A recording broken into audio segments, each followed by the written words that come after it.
Hi, I am going to explain how to build a very simple AI agent in N8N for beginners.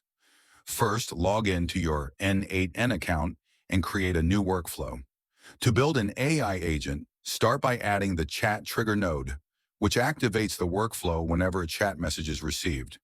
Then add the AI agent node and connect it to the trigger. Inside the AI agent, connect the OpenAI chat model to handle the conversation.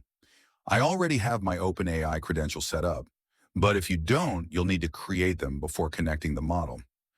Then add simple memory to store previous messages and the code tool to run small code actions if needed.